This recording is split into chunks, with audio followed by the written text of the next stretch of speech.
week's broadcast of the Esports Tower Rumble in Valorant. We are broadcasting from the Boise State Esports Arena, and welcome to the Esports Tower Valorant Rumble. Tonight, kick off a brand new Rumble with a high school team joining us for the week, and will they be able to claim the title, or can some of the Esports Tower teams be victorious? I'm your host, Brandon Redhouse Koziancic, and joining me to call the action today is Greg Old Soul Smith. And Greg, last time we had a high school team come in, they dominated. And so what is your kind of thoughts on like high school teams joining the Esports Tower? I don't know. I'm really into it, honestly. Outside competition really gives you a feel for like what's going on in the real world, gives them practice playing against teams they haven't seen before. Because we know we like to shuffle the ET teams sometimes, so sometimes they're playing against people they know. This is totally new. This is a blank slate. They're fighting. Yeah, and like I said, I think the biggest thing is bringing a lot of new faces in here too, because usually these high school teams come together as a full group of 5, and they play against other Esports Tower players that we've seen all the time, or variations of them. So I like seeing these new faces and to see kind of what's thrown at their way a little different, because when you play against the similar players, you kind of find a little niche thing about each other, but when you play against a new player, it's a whole new different thing. So I just like seeing stuff like that. And of course, we can see the bracket here, which is the BFL versus the Barracudas, and then the Mammoths versus the Hammerheads. And then, of course, the Summer Invitational is to get back at our traditional Rumbles. It's a double elimination. That's why you see that lower bracket there. All series are best of ones until you see the grand finals there. And, of course, we always like seeing this lower bracket run because, now people get to have 2 chances at going at it rather than just being one and done. So really excited to see here of what these teams can kind of do. Yeah, I've really enjoyed the double bracket setup. And the first map is actually on Icebox, so we do like that Icebox. It's a different map that people have started to like, play a lot more. We've seen a lot more Sage recently as well on it, with kind of those allowing for more plant spots and stuff like that. What do you think about Sage or even the new agent picks that you've seen people play on it? I think that map's just buffs in general make it so much more viable, and I love seeing that. And, of course, the Docs Keys of the Game, which is rented by Esports Tower. Scroll Pro device at esportstower.com. In Valorant, you want to flank efficiently, span and peek wisely, count cards and abilities, click heads, improve your game sense, improve your team play, improve your performance under pressure. You'll get matched with great players and professional coaches to help you rank up. That is brought to you by Esports Tower. And getting back kind of the topic at hand here, the first map is going to be the Bayside versus the Barracudas on Icebox, like we said. And, you think that we'll see, kind of the more traditional style of what we've seen recently with the double initiator, maybe 2 duelists, the Sage. What do you think here? I love seeing Sage. I think she adds something to the map that you just can't get from anybody else. That wall is huge. Having a heal is massive. When you can play a double initiator and make one of those Skye, it is nice. The Wolf is really versatile, and so is the Hawk in these kind of windy path type situations like the maze that we have on Icebox. So I think that makes Skye and Sage big picks for me. Yeah, I think the biggest thing also is having that kind of that B pressure on attack, where you can kind of wall yourself off and plant it safely, rather than people going around the corner to peek you pretty fast here. So I like that as well. Yeah, a good Sentinel really dominates the B side for this map. I mean, it almost feels split-ish when you get really into it, like how important it is to have a Viper on this map as well, which kind of acts as the Cypher sort of setup that we classically saw on maps like this. Yeah, we've seen a lot of Viper setups on B and just hold it down, where it's really hard for enemies to kind of push through that Viper wall, and they'll have the the orb and the stuff like that. They have the lineups for that stuff now too as well, where you can kind of throw it up there as well, so you can't have the box setup as well. So I like seeing all these different things, and of course check out the QR code on your screen from Vitamin Shop. Vitamin Shop has everything a gamer could need. Scan the QR code and check out their latest products. Make sure to check that out. And I think Bayside is the high school, so really excited to see kind of their first Rumble that we've seen. It's been a long time since we've seen in the Valorant Rumbles here. And the team is has some strong individual players, and it should be fun to see how they kind of match up against the other Esports Tower teams. Ooh, and we're going to get, a bit of a mix here. Raze is actually an agent that we've kind of seen more popularity on Icebox, and people might wonder oh, how does Raze work here? But on A side especially, Raze has a lot of good nade spots to really clear people out or clear corners with that boom bot. And same thing works for B side actually, like clearing the the yellow box, or even just post plant, stuff like that. So it's actually not that bad. The Reyna is going to be interesting. Gotta have a pretty confident player to play Reyna on this map, and usually it's that A side ropes action that we like to see. On the other side, we do have a Fade on deck. How do you feel about that with the triple initiator going on? Wow, you are so right. Triple initiator. I like Fade. I think Fade or Sova are really volatile on this map, or I guess big pivots of this, because getting that information, especially on like a site close, where you can kind of get close, hey, okay, no one's pushing through us, or okay, let's clear that corner B, where B is kind of an open site. It helps you not use so much utility to get it. But then, you know, they're going to have a lot of flashes. So it's going to be a lot of, I think the biggest thing with that triple initiator comp is you take a lot of execution, where it's going to have to be a lot of communication of I'm flashing here, I'm haunting here, you know, all that stuff. So even more so, space control gets strange when it's triple initiator and double sentinel. yeah, exactly. Like their setup is for something in particular. And hopefully we get to see what it is. Just a couple more seconds here before we drop right in. Yeah, it looks like BFL is going to be going straight to the heart of A, and Barracudas are defending pretty close. Maybe even a little bit of a push here. Wow, a push indeed. They're going aggro on it. Let's see what Tom can get out of here. He's already got 4 of them in with that knife. Sees a little contact from 2 people, goes down. Good trade. It's a Savo Poyos. A lot of damage, though. Blinded. Atra. Oh, great silence shot there. But now they're pretty low, and now BFL is really kind of progressing onto the site here. Quasto gets another one. So, Matrix, here comes the haunt. Gonna hit one, but there's nothing they can really do about that. And oh, great flank by Selexguard.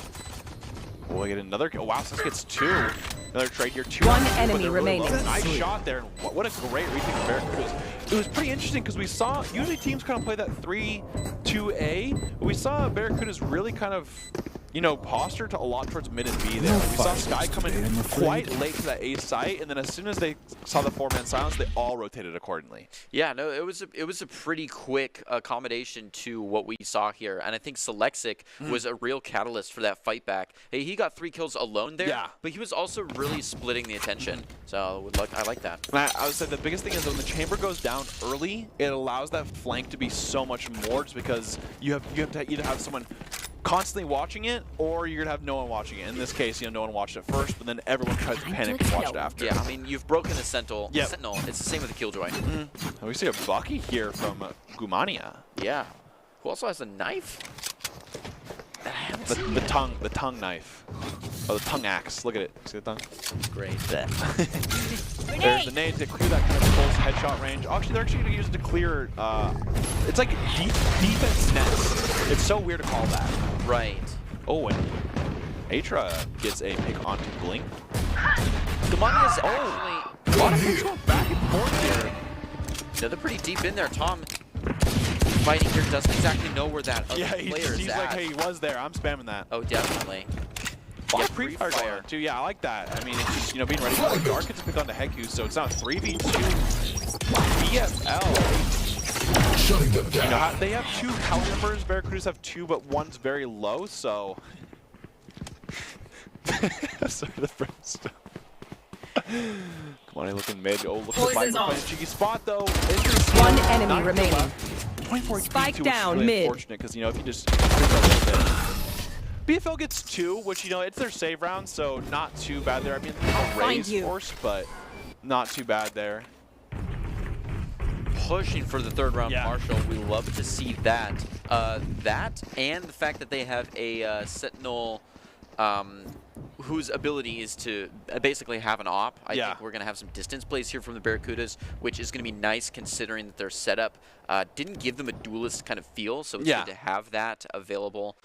You know, that comfortability with some long range. Yeah, it seems like BFL kind of had a good idea of what they wanted to go into that. And we saw, like, you know, the Rays kind of go in, but it seems like after they got kind of shut down a little bit with the no guns, I think they kind of went back to that default spot. And then, you know, the Rays just was like, okay, there's no way he could be to the left here, right? And, of course, that's where she was. Yeah. So, good defense. You know, they only lost 2, so that's actually pretty good. They got to keep the Spectres and Marshals. And, of course, it's always interesting to see, like, you know, when you have a Spectre and a Marshal, which one do you choose? Right. And talking more about gun option, and you mentioned the Rays, her backup to that Bucky was a Frenzy. Yeah. She was playing close all game. Yeah, and I think she bought that too. So it's like you got to have, I guess, like a 1-2 in there when you're buying that. And it's like, okay, are we going to swap really quick, you know what I'm saying? So you kind of see her gets 1 TPs out. No one gets silence, unfortunately, here. And now BFL is rushing. Matrix has a great shot on Blinkton there. And it seems like BFL has like Spectres, not a full buy here. Yeah, so They don't really have a full buy to their team, but this will keep buying until we eventually win one. Yeah, they're all operating out of yellow right here. So let's Spike planted. right. Smoke hit trade. One enemy Hydra does remaining. reply. A couple more go down, and Matrix has the final say. Heku going to be the last one to take it here. Ooh, Dark gets the defuse while they hunt down Heku. Almost makes it out. Yeah. Bomb's going to close in, giving another round to the Barracudas. And the Barracudas are going to use that as their bonus. So they're looking pretty good right now in terms of credits and their eco. We're going to see probably the other 2 buys here from them in terms of Vandals, Phantoms. But BFL definitely needs to, I think they're just kind of going with, like I said, they're going to keep buying until they win one, I guess. Or, eventually they, kind of have it up. So we'll see there. But overall, Barracuda is doing a great job in terms of defending. It's really hard kind of pushing to a chamber when they can get one and just TP right away. So unfortunately, didn't let that silence go off first, and then Piku is more of a, okay, we're going to peek dive, then silence. It looks like Matrix wants to just keep bonusing. It's going to be holding down this B front anchor with a Bulldog, while we see all of BFL run straight on through mid. The Barracudas really walking together here. We're going to see some contact right in the middle. Oh. Caught in Kitchen Dark. Gets off one. Transfers right to Skull of a second, but doesn't quite find it. Does back up 91. Nice flash. Well, flash is intense. Atreya from the distance catches one, then a second. It is looking good for the defense there, and BFL trying to push all the way into kind of a pack. I don't think they were ready for that kind of spread that Barracuda's had. Yeah, I don't know what standing. it is, but whenever I see someone peek with a crouching Ares, it's just the funniest animation you've ever seen of just kind of them holding this big light machine gun. Where are you? And it's, yep, and Barracuda's going to retake that. BFL had a pretty good execution, I think, at the beginning. The only problem is kind of gun difference, where, you're seeing kind of one Vandal, and then you're seeing, Ares, stuff like that, so. And the positioning for each gun was good. We saw, like, Spectre players going up aggressive, and then we saw, I mean, even this spray transfer right here is a good display. And what they had going for them. And they keep moving. I think the biggest thing is with the Spectre is, as much as people kind of like meme on it and stuff like that, it really is kind of a run and gun. I mean, especially if you're going against people who have guns. The Spectre's, run and gun is pretty good, so I definitely like that a lot. Yeah, use that spray kind of debuff to your advantage. Exactly. It's now 4-0 for the Barracudas here, and it looks like BFL once again is going to be kind of buying down once again with some Guardians. It looks like it's enough consecutive losses that they can at least buy a bit, but it is a down buy. Atreya going to find 2 right off the bat. Catching on to Gustavo and Real. Ooh, Heku tries to down the flank. It is enough info to walk out for him, though, but Matrix keeps on moving in. He's going to be fighting against our Raze here, which throws off a little bit of Boombot. It's going to be dealt with pretty quickly by Dark, who's also coming around, and that's just a big pinch, which catches Gamania in a rough situation, giving the 5th point to Barracudas. Yeah, and Barracudas kind of just have it down in terms of what their roles are as well. It's not just, okay, well, Matrix is just getting flanking kills. No, because Matrix was sitting in spawn, holding the flank, because as soon as they know they're A side, you see Barracudas kind of cage them in. You see 1 mid, 1 spawn, 3 don't push out, and then by that time you just kind of wait, because at that point, BFL don't really have anywhere to go, and it just seems like Barracudas in terms of like their strengths and their plans are just kind of out executing as well. As Matrix once again to keep pushing up here until they get kind of punished for it. Tom is going crazy on top of the raft there. Does get trade by Real. Once again, Real going for another. Gets another one though. Does have 3 smokes and ult available here. Dark is going to slowly peek this. Crazy angle for him to play, by the way. Yeah, that is. If you hit that shot, I think you are going to be one of the best players right now, or at least today, because that shot is insane. And he knows something we don't with that circle crosshair. Yeah, I'd love, that crosshair does hit sometimes. Sometimes the, the circle, more of a phantom kind of angle, I think. But yeah, does have the Guardian once again. I think at this point, BFL is going to be forcing Guardians everywhere. Great shot there. 4K by Real, looking for the ace. Yeah, a good backup. He's going to be the one trying to protect this spike plant. He does go in. He makes first eye contact. This is his chance to find the ace of the game. He's going to run around the other side. He's screaming in the background. Good touch. Last player standing. It's him! Real does find find the first ace and the first point for I was about to BFL. say, all it takes, guys, is for one person to ace. Sometimes that's all it takes to get going. And I like how he didn't use any util. Yeah. Yo, He said, I got the aim. Do not worry about that. Real is, he's got all of the bragging rights. He's probably yelling carry in the VC right now.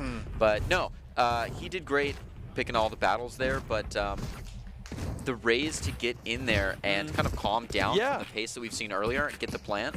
Also, there's a lot of times where Real would kind of swing the other side as well, so his teammates kind of help him. Good You want to crossfire play? there. Let's set up. play. I like that for BFL that last round. And he's staring right into Matrix here. Matrix great does shot. fill one and peels right out of there. We have not seen BFL reconsider a hit as well, Oh, there's so smokes. we're already seeing a lot of wraparound Yeah, this is here. when the stage kind of definitely hurts a little bit, not being able to kind of wall and Spike plant down safely. B. I also want to say Matrix game sense that round was really good. We saw him not push up right away. Kind of figure that they might go a B rush, a B play here. Real's looking for another 3 or 4K here, but gets crossfired by A-Trace. I'm using the Guardian as well. Bring them down. Yeah, we saw Barracudas reconsider their flank here, actually. Full force in. Heku says no reason to waste a shot. Wow, eye contact with 3 people and still makes it alive. 30 health, though. He's setting up camp. Only 2 people left on the BFL side. They want to keep this momentum as small as it is going. Blinkton, it's going to be the first time Last we've seen player them. standing. Ooh, a Spike re-hit on the other down side A. now. Oh, wasn't zoomed in there, but Selection does take down Heku there, and is now 6-1 on Barracuda's favor. But overall, I mean, BFL had a pretty good start there. Going to B, did get picked off by Matrix, but after that got kind of to sight pretty, pretty well. But the problem was, like I said, you can't really get that plant down safely. The brim smokes were there, but people can shoot through that. People can nade through that or anything with utility-wise. So pretty hard for them to do that. We do see the ults coming in from both teams here. BFL has that 4 ults available, as well as the Barracudas, who have 3 ults available with that Viper's Pit, and both have that KO ult. So kind of looking to see what each team is going to do with that. And we're going to see once again BFL looking for that A side. Ooh, Slexic has a great shot there. Tom gets one as well. Instantly down 2 members for the BFL. And Heku, wow, it just trades One back and enemy forth remaining. here. Slexic getting 3K, just Spike one more down left. A. Slexic gets 3, and wow, great shot as well. That was a pretty fast round, 4K there for Slexic. And, they're just setting up a decent amount for Barracudas. You see them peek together, things like that, so big fan of that. Yeah, and the pre-firing is still on point. I think that's how Selexic is getting a few things like that. Yeah, exactly. And I just think, Barracudas are doing a great job of playing those kind of crossfires for A main. They're playing aggressive A too. You see them peeking a lot, looking for different corners, and so it's really hard to take A when you have a team that is taking all that space. Like, they're getting up there. I think a lot of times people are like, oh, let's just retake A, but retaking A is pretty hard when, they get full sight. Here we go. And they're going to take A site here as well. Tom looking for a flash out, flashes out. Not going to pick up that one, but going to pick up the second one. A lot of smokes everywhere. Oh, gets a pick though onto Gustavo. BFL still can't cross this wall very well. Flashes are coming out. Barracuda's kind of, it almost feels like closing in a little bit. Gamania trying to send those first shots. Last Here's a player big one. standing. Oh, Showstopper went down, Spike but down Tom had A. a headshot to get rid of that one. Yeah, and they were carrying the spike too, so WinCon kind of changes here, and Barracuda's closing around it, killing Chamber to take the match 9 point. Yep, and Tom now getting a lot of frags as well. I think I kind of like the idea of not using his ult there. I think he would have been seen in those smokes. So I think he just decided to double flash, then kind of take the rope and get that 1 or 2 in before, so they don't pinpoint his location with where the ult is. But we have 3 more ults on each side here. I don't even know if Viper really wants to Viper's Pit, since they keep playing this crossfire pretty well for the Barracudas. So maybe it's like a retake thing, or they're kind of holding until they see necessary. And BFL looking to 5-stack towards that B site. Oh, there's the ult from Barracudas. Slexic gonna hold this. Does get one. Doesn't TP though, because he already TP'd earlier. Get a repeat. Doesn't have TP though, so he could get shot here. But they decide to commit even more. And now it's a 5v2. One enemy remaining. Matrix gets this one. Spike And down now B. it's just Kumani. Flawless. And goes down. BFL still going with their strat of let's force every round in terms of let's use these Spectres and Marshals, or not Marshals, but Guardians until, hey, they got an ace with it. So it can work somehow. It can pop off. Can be good. Matrix is feeling like very hot recently. Like we'll play an aggressive look around for maybe for info for first bloods. Yeah. And if they catch something, they back off for sure. But if they don't, they've been flanking pretty well consistently. Yeah, I would say, I mean, I think Barracudas are just doing a good job of always containing as well. Like you always see the person from B, wait, get the space. Okay, now they're A. Let's just push the spawn and then hold. Not really pushing out here. But A, they're getting really aggressive here. And they go 2 for 0. Tom is just really holding down Last A, man. player standing. Playing aggressive, looking at every angle and just getting every headshot. Tom is on fire, wraps around, Yeah, selects there's the flank from B. Barracudas, I think, just kind of have this game Last plan round down in of the what half. they want to do in terms of we're going to flank, we're going to hold this, and they're playing very aggressive A main too, so, and they're not getting punished for it, so I think they should keep doing that until eventually it works out. Yeah, I'm kind of surprised that we haven't seen BFL change the way they're playing to accommodate for the Barracuda play style, which is Barracudas are feeling up. They're obviously ahead, so they're playing very aggressive. Yeah. We do see the Judge coming out. Hopefully we capture a lot of that. Dark going to be dropping a They want to use the Viper's old pit. stats. Like I ult this game. Tom is, yeah, see, a little aggressive there. That's what happens when we play like Deathmatch. Yeah, that's true. Matrix is going to find one. Real decides to drop yeah. right in, and Dark was Spike waiting down right A. where it spawned. Oh, a Phantom. Blink looking to push in, but Dark is still king of the castle on the hill there. Say, Blinked in. does have Empress. There it Does is. find one. Turning around, getting ready for that flank push. He's able to take 4 kills. Hey, sometimes you have your moment. Now it's 10-2 going into the second half Switching here. sides. Barracuda is leading, for but now them it's to time for them to attack. I like that play though, kind of just using behind the smoke there, using Barracuda's aggression towards, against them, like you said earlier.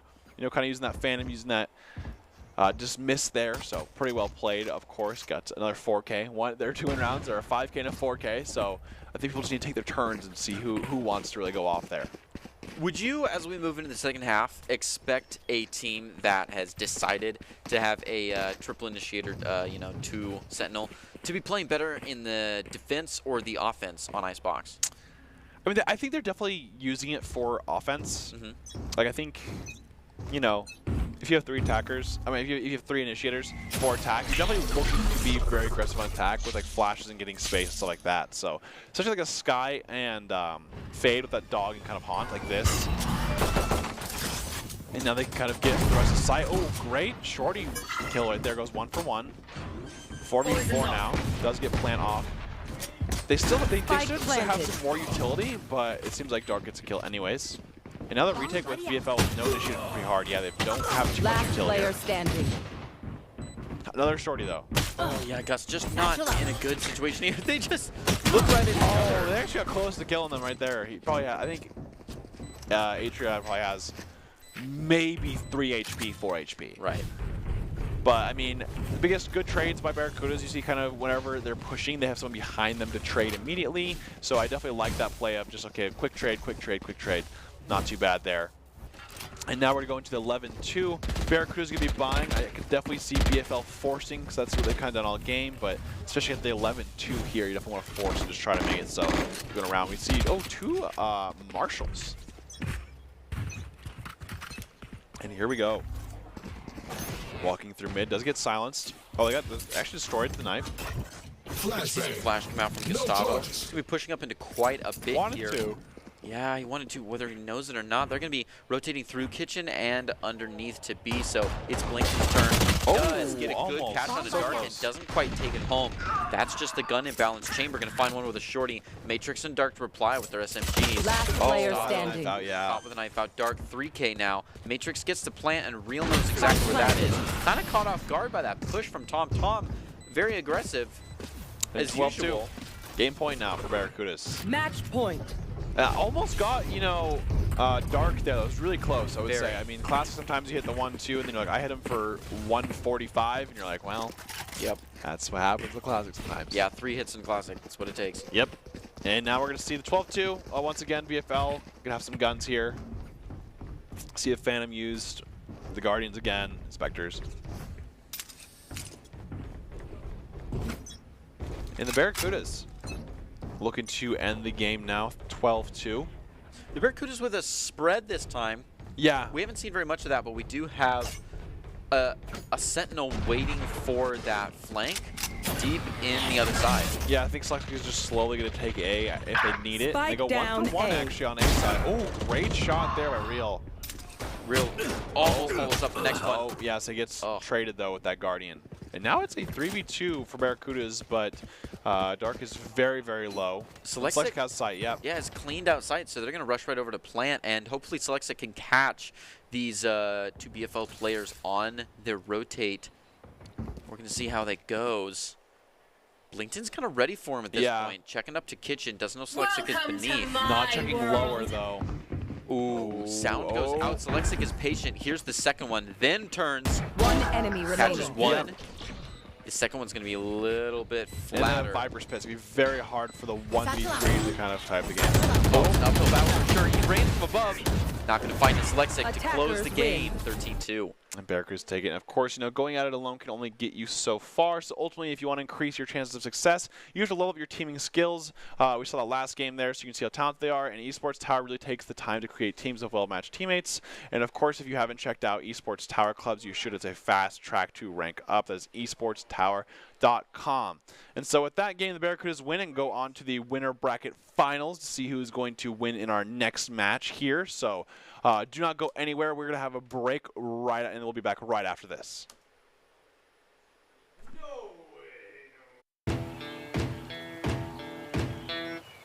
Growing up in Riggins, we have certain rules we live by. Look both ways before crossing the street. Fishing stories get better the more you tell them. Small town life makes your life anything but small. Never work alone when you go hunting. And always buckle up. Seatbelts save lives. That's a rule we can all live by. Protecting your customer journey from fraud is critical. According to industry analysts, Count's AI-driven platform is the leading solution. From account login to digital payments, Count is recognized for both its customer impact and technology excellence. Learn more at count.com. We're going to build bridges and hospitals in a day. We're going to save families from disaster and feed those left in the cold. We invite you to join us. The next greatest generation is now.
esports tower rumble in Valorant. And of course, we're broadcasting from the Boise State Esports Arena, and welcome back to the Summer Royale. We just saw the Barracudas advance to the winter finals, and who will join them between the Hammerheads and the Mammoths? I'm your host, Brandon Red Hot Kozianski, and joining me to call the action today is Greg Old Soul Smith. And of course, Greg, the next map that we're going to see here is Ascent, which is one of the maps we always talk about all the time with, being that base kind of level for that. What are you kind of thinking about that map right now after we kind of saw the last map, or just in general for Esports Tower? Yeah, it's just a good showcase map. Like you're saying, it's nice just like base level to be a map. Yeah. It seems like there's not a lot of gimmick going on to it. Like almost all of the Riot Dev maps like to have some gimmick that like make it really what it is. On the last one, it was verticality. Yep. We start to see those horizontal ropes come out. Everything has a tower. And this one just feels like map. Yeah. Welcome home. That is true. It is map. It is like base map. You have A, B, and you have mid. Like, that's where it is. And I think that's a great spot. I mean, I like this map because it shows how much agent flexibility you can do too with the Phoenix changes and all that stuff. We've seen raises, we've seen jets, we've seen literally everything on this map. So, KJ, Chamber, Sage. So I like this map because it seems like every control, like literally every agent is viable on this map. So I'm a big fan of that. And of course, we want to take a moment to congratulate all the Esports Tower club members who have graduated from the clubs and been offered scholarships across the country. Over the last year, Esports Tower members have received over $3.6 million in scholarship awards, and these students have not only worked hard in their in-game play, but worked hard academically and have earned these scholarship opportunities. We could not be more excited and proud to see all the opportunities these players are getting, and just an insane amount that happens through Esports Tower and all these collegiate opportunities that they get through that. So always love to see that for the Esports Tower members. And I mean, I just like seeing it as well. I mean, esports has come a long way and it has a long way to go, but I think this is a good structure to have for high school players to kind of get involved with things like that. Yeah, I mean, our university, Boise State here, is starting to offer some esports classes. It's good to see it just kind of like taking over. Exactly. I think just kind of, as it becomes more and more. And of course, thinking about that, we have the Docs Keys, the game, which people should, get to win that game for. But it's just presented by Esports Tower and a Score Pro device at esportstower.com. And in Valorant, you want to flank efficiently, spam and peek wisely, count those cards and abilities, and click those heads. Improve your game sense, improve your team play, improve your performance under pressure. You'll get matched with great players and professional coaches to help you rank up. And that is brought to you by Esports Tower. And of course, we're getting to the game soon enough here on Ascent. And it's going to be, the Mammoths versus Hammerheads. The Barracudas have won that first game to put them into winners finals. There it is. And we're seeing, BFL play the loser of this game. But I think, Mammoths and Hammerheads definitely want a chance to prove themselves in the week. Each week in the Esports Tower, you kind of want a chance to go at it with, show what you can do there. So good map. And Ascent, of course, you kind of do it on, like we talked about earlier. It's a pretty pivotal map now in terms of everyone kind of has it in their pool. They've played it enough. They have some sort of strats no matter what they're going to do if they're going to play on it. Yeah, and you talked about like the versatility of characters all over this map. If you're comfortable on this map, you can be comfortable with any of the characters. So I'd like to see what kind of matchups we get out here. Absolutely. And of course, we want to check out the QR code on your screen from Vitamin Shop. Vitamin Shop has everything a gamer could need. And of course, scan that QR code to check out their latest products and see what they offer. So make sure to check that out. And of course, the Mammoths this week have been doing a lot of scrims and working on running as a unit, which is a great map to kind of do that on. And the Hammerheads have been working on using utility to retake sites as opposed to just kind of running outgun their opponents. So both teams here this week in scrims have kind of been working on similar things in terms of working together and using that communication to come together as a team. So gonna love to see kind of how that week of practice goes on and how they execute it as well. Because it's one thing to practice something, it's another thing to be able to execute it in game. Love that. Love what Esports Tower is doing to fix the solo queues. Adding a whole lot of cooperation to this. We're gonna see Shoujo be watching a nice. And we're seeing the Phoenix actually come out, by the way, in terms of, I mentioned it, but they actually did play it. Pressure on Catwalk from Avian. We already see a little fight between them and Cat. Good trade, good trade. Yep, good pop out from the smoke there. Makes Rezkin and Code job a little bit harder to poke out from a little bit. Anger from mid here. As we see one person coming down. Rezkin's trying to find the trips. Yeah. Shooting all underneath, but unfortunately the trips are not there. Not quite. Nope, the trips are a little bit deeper into B side. So we see Kjonin has set up camp and shop. Setting it for Happy. Oh, Almost got rid of that knife now. They're going to be alerted, but nobody else, I believe, was caught by that knife. Shoujo still watching, does well to catch one off guard, and his assistance gets the other. He does go down to Atlas, though. Dropping a ghost in his place, Saibo. Gonna see the star go up pretty soon. A while since we've seen these beautiful purple stars. Yep, placing the stars, but nothing too much happening. Cybo 30 seconds left. had One a enemy trade remaining. earlier. Wow. Spike down mid. I have the spike. Kijonin, yeah, actually made their way through mid to kind of sit in that little spot in the corner there. A little cheeky play by them to kind of wait in the corner, wait for them to rotate through mid and get 2. So, And great heads up play. 2's impressive for a cheeky spot like that where there is no fallback. Yeah. You know, it's You're it's missing a really lot. for like catching one free Yeah. one, but then after that you're like, well now the cat's out of the bag and I'm cornered. Yeah, and I think the biggest thing is it was a good play because he knew that they were both catwalked, and so they had like one kind of way to get out of there, and that was through going mid to catwalk out because his teammates had the rest of it to get in. So I definitely like that play, and I do want to kind of mention that we said earlier the amount of different agents you can use in this map. We see all different kinds. We see the Sova versus the KO, Cypher versus Chamber, you know, Reyna versus Phoenix, and you know, so on, right? So there's just so many different agents this game, and that's just kind of I love to see that. Yeah. It's another pick with a 3 hits to the body there. Cats does go down though, but does trade enough, about 25 HP remaining on Avian. Yeah, Cybo gonna be the one to push forward and find this nest full of mammoths here right in the center. Not gonna deal with very much. In fact, sets up a way that they cannot come back through, gonna prevent any kind of push onto A there. May even just retreat and open the doors. He's considering some smokes, make it even harder to push onto A. That's okay. They're gonna push straight through, try to get a little bit further in, maybe deep mid. Maybe look for some B attempts. It looks like the Hammerheads know that. They're kind of set up. Drop some info dart right in the middle. Happy not going to find very much. Ooh. Going to make contact with Emerald. Good thing, well timed with the arrow. Happy does get around and has Cybo to watch his back. Oh, look at this. Avian has full A sight, so you're probably going to start hearing the mammoths be like, hey, let's go A, let's go A, let's go A. I have sight. Quick sight. rotate. And 30 they're seconds not fully left. rotating yet. It looks like they're looking to go through spawn, or they think they don't have enough time. They're going for the rotate now, which is good because Spike was about to walk into all of the tripwire. Wins that the Cybo classic. does get caught off the back, so Mammoths have some room to move here. Not a whole ton. Yeah, that classic gonna be hard to fight Happy with, especially when he still has 10 util seconds left. He goes down. Kijonin's gonna find Emerald. Shoujo, as his door goes Spike down, planted. runs out of options. Oh, does have a good spot for this. Oh, does shoot the glass, though. They're on the same. Yeah, all three did that are all up on heaven. Yeah. Okay, does get one. Turret goes down. Door is still Avian looking closed, for so more there's only one TP, left. but they know he's close. Don't They heard know it his for sure. TP. I think they heard him. One enemy remaining. Does get 3. Oh! The timing was beautiful on that. Kijonin almost got the worst pinch, but instead walked out with a 4K. Shoujo with an easy defuse to bring him round 2. And I will say it was pretty tragic for Emerald. He was so... I will say, he saw the gun, so he gets his kill, right, after Emerald does. He waits for it. He checks left and right to make sure, okay, is the Spectre clear? As soon as he goes out to the Spectre, he gets peeked by the Cypher, and then he goes down. It was so tragic. 'Cause, you know, as soon as he got the kill, he wanted it so bad, but it was not the right play. And then, you know, he just, anyways, was like, all right. I wish there's a Cypher set up here. Oh. That goes there. Oh. Wow. Wow, a deep one-way cage Yeah. on top of an oblique tripwire. I like when Cyphers do this. I think if, you know, and the thing that sucks, kind of, it's good and bad, but Cypher players kind of have to do this nowadays. Now that Sky, Yeah. no, sorry, not Sky, Jet has gotten some like cheeky run-ins. We saw, I think it was Big was doing that. Oh, They yeah. would like fly their jet around And dash all of the through. Cypher stuff, and they'd be like, great, an agent picked this one out the window. So Cypher has to be doing some weird stuff now.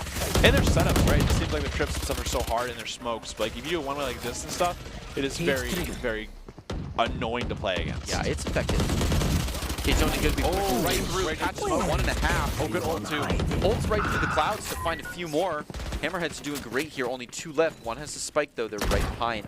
Emerald Oh, wow. He's getting really aggressive here.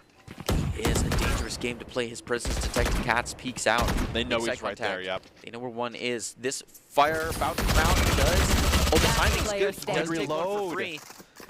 Last one alive here. Kijonin and Ko looking to push in. They're all there. Oh, did they have time to rush A? Maybe. I mean, the one thing that we've kind of seen is we see them actually have some lurks get onto a site. They have seen the Hammerheads kind of rotate fast. And so I think that, you know, after that happens a couple of rounds, the Mammoths might be able to adjust to that or talk about that. Right. I just can't help but think to myself, like, You still had more than 30 seconds on the clock, and you had already counted enough of abilities. That goes there. Is that tripwire? Very similar setup here. I love setups like that, you know? To have A and B ready to go on top of the head. All right, this is my Satisfying. spot, and not miss it either. It's just so big, and it adds so much when you're defending too. Because when you're attacking, and you know, Cypher has their one ways. It's actually it's a big pressure because it's like we don't want to go to the site that Cypher is. Can't use that. And now I don't know what that is because he's switching up. Yep. Happy on both. Speaking of switching it up, did he actually pull his utility down? He's moved his Launching utility. smoke. A has been reset now that they know people are pushing the way that they are. Only one or Just two one here. trip, yeah. Spike in pocket. Looks like they're considering a B push. Just have KJ hanging behind that. And it looks like Mammoth is kind of known that, you know, they're kind of stacking certain things, but at this point, Hammerhead is now actually, you know, or sorry, Mammoth is rotating through, going through this tree now as well. Revealing area. Happy almost caught with the utility, barely makes it out of there, but they're coming Great in out. flash. Beautiful flash, a little bit of a self-flash though, so he does still get away with it. Gotta watch those team flashes. Press goes down, remaining. Jonan catches two. Spike down Unbelievable, A. hungry for a third. He tosses out a little bit more. That's it. Mammoths go down, Hammerhead, 1 and a fraction left on the table. So it's 4-0 now because that was a save round from the Mammoths. You know, once you lose that third round when you buy and they kind of have a bonus, it definitely does feel pretty bad. But I think that it's the big one is this round. I think this round's the one that, like, if you lose this round, that like, as Mammoths, it really hurts in terms of momentum because it's like you just went from buy, and you just save again. So I think the biggest thing is just getting this one round for them to get it going, and they have ults to kind of go with it too. They have the KO ult and they have the KJ ult to really set this up. Right. We've already seen a few ults come out. It's been a pretty quick-paced game as people are kind of taking, you know, 3s and 4Ks. Oh, and they're going to Phoenix ult as well. Here it is. He might pop this one. He's Yeah. gotten an aggro stance to it. The problem with that is if he clears the space, it doesn't get him much because there's not much to follow behind him. So he'll have to take a second. He does pop the fire, which makes them assume he's pretty close. Saiba wants to get a better side angle to it. Yeah, but now they got this the Brim Molly, so at this point there's really not too much holding them back in terms of pushing this A site here. So we're going to see them kind of just, you know, still default a little bit. Emerald gets the kill on a Shoujo with no ults, so that's still pretty big here. Do have 3 ults available that can really be big tools when attacking here. So that's what we're trying to keep our eyes on. But Cats gets a pick onto Avian. Gets right out of good there. ping. Ping 2 of them there. Ooh, a beautiful look on a Rezkin. Might be able to pop it again. Wow. Does get rid of the knife well. There. Considers peeking around, but doesn't Oh. quite. Kjonin, good eyes on a few players. They just see everybody in mid. They're not pushing very much. Like, Hammerheads are okay running the clock, and I like that. 30 Happy seconds with left. great crossfire here with Cats. It's going to be hard to pinch that if Cats can respond. Doesn't quite get there. They're swarming on the hip. He's got to get back. The eye helps Kjonin now to be his crossfire.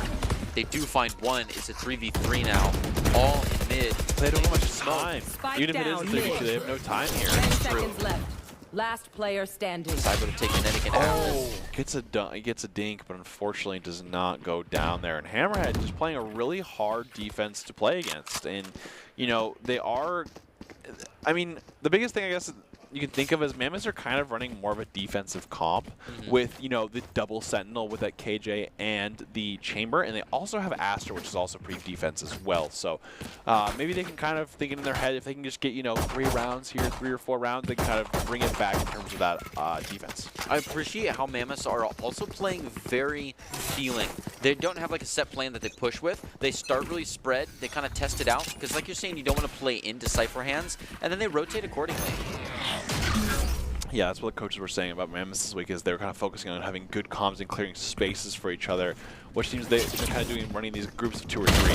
Cats one off guard and dismissed right out of there. Passes over 2 tripwire lines to make it hard to hunt that down. Yeah. Atlas doesn't know if they want to play into that or not. On the meanwhile, another neck of the woods. Avian takes a hit down to 1 HP. Gotta get out of there. His ult is active too. You don't want to waste that. Thinking about pushing back in on B side. He's got him split. Cats deep into it. Might have a good look on Atlas if they decide to peek out. Getting rid of 1 tripwire. It's a good reason to peek. There's Cats one is right next thinking to it, about though. Yeah, it's a nice A nice little cross look up here. Cats has also got eyes on the mud in case they want to swing really hard and fast, but Kjonen also can see them from there. Or Kjonen seems to be everywhere they don't want you to be. oh my goodness. Cats. Why did you set pick up on the the avian eye. still? Dude does have, you know, ults 30 available, seconds but left. choosing not really to use them, and they're starting to slowly run out of time here. Yeah, this final push finally has to come, and they can't There's the Phoenix ult. walk hold it. Cats. Spike down B. Last player standing. It's Avian, who has been turtling up because he doesn't want to lose this gun, and now has to play 10 a 1v4 seconds left. with a long-range Yeah, ult. he has to kind of go down there because only has 10 seconds left. 6 ult from Hammerheads. It seems like Mammoth can't really get anything going for them in terms of they're always kind of getting a pick off right away, and you know, not really too many trade options available. So pretty unfortunate for what they're trying to do here in terms of kind of like a pseudo default attack, I would say they're going for. They're kind of spreading out, looking for picks to kind of go to a site here, but it seems like that's not really working towards their favor at the moment.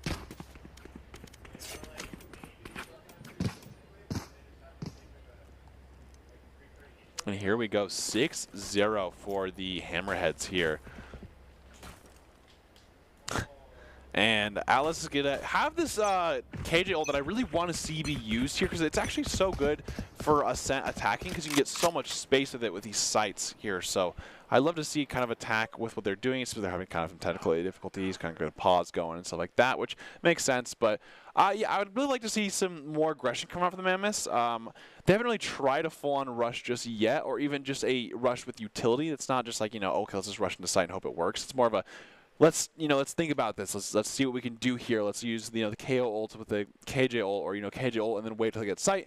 KO ult after, so it takes so much time away from them. So I love to see kind of a big ult play being used around utility, not just members. Yeah, I don't feel like I've seen them decide what they want to do before the round and then push it. Looks like they're considering it now, though. They've got everybody in garage. It's not hard push, but You they should do have a lot of... Oh yeah, it's game roll. That is a big one. Redskins does get one out of it, and they just milk everybody right out of there. A couple of trades go down. It's a 3v3, 3v4. Kjonen gonna bring Kinetic down into that down state. Defense a little bit more hands-off. Cat's coming around the back, has a free pick onto the down. Yeah, there goes KO, goes down. Yep. It's down 2v2 though. One enemy Gets remaining. One and closing in with them. Finds the last in boats. That's it, break time. And just, I mean, Hammerheads are just so dominant right now. The 7-0 at the moment, and it seems like, Mammoths can't really get too much going on here. The new picture of, Greg. Yeah, I love right it. up there, the professional photos that couldn't get to.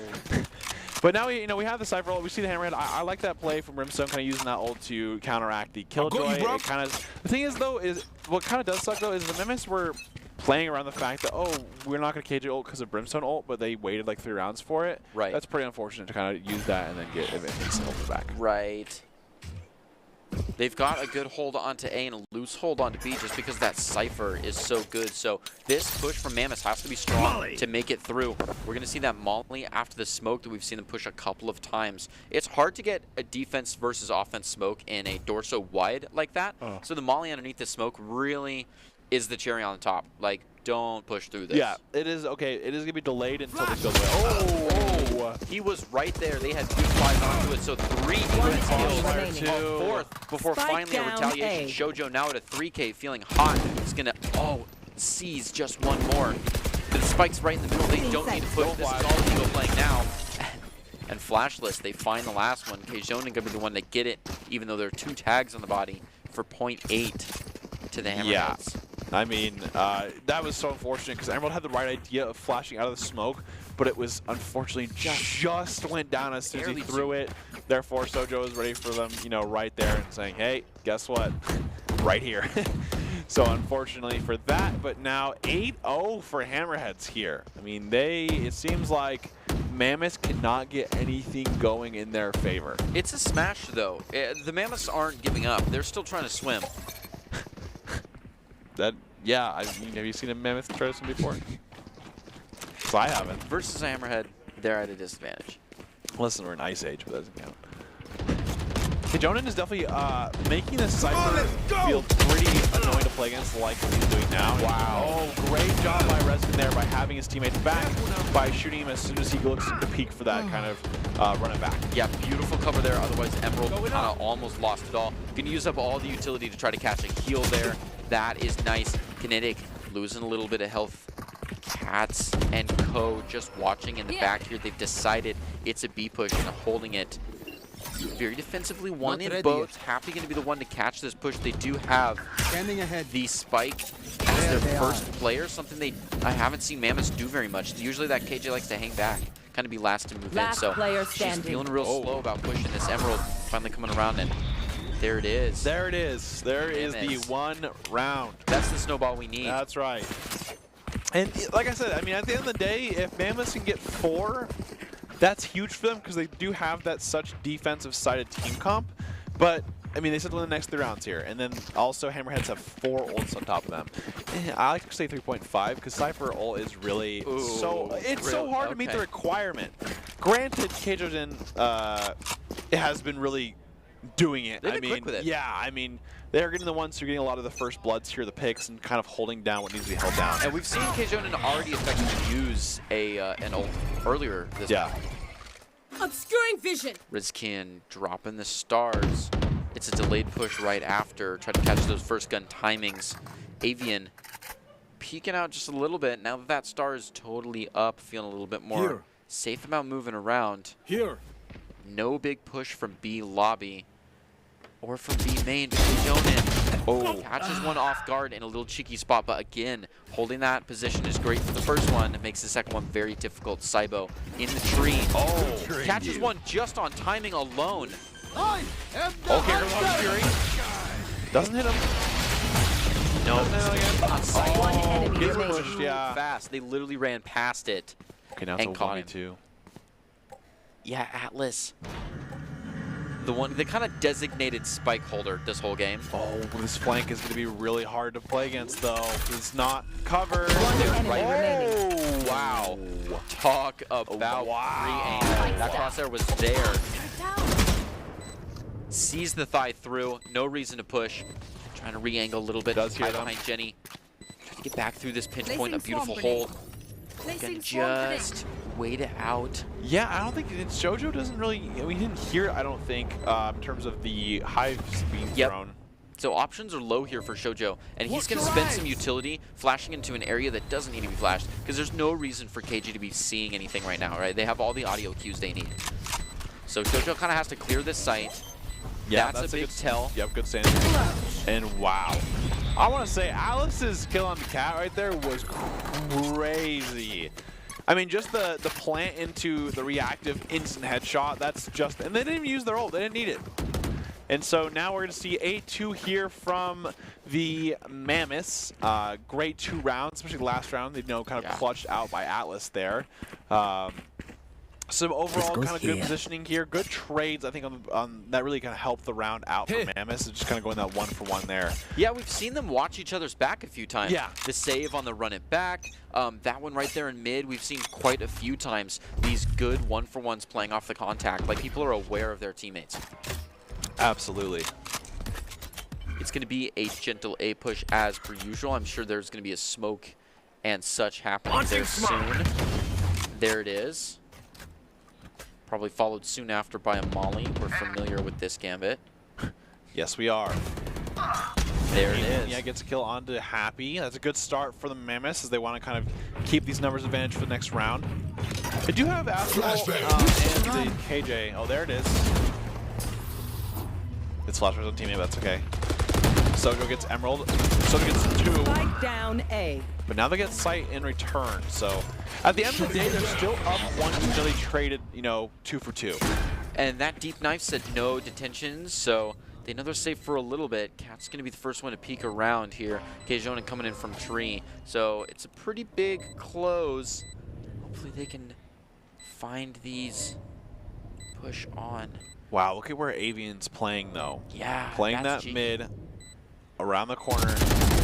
just get found. Yep. Where is Oh, and there's the Feeling ult to sad. really help him out here. That's a big one. Pardon their wish. Wait, I don't think he saw him. Nah, reveals were player a tree. standing. Oh, he's a Brave. sick though. Oh, wow.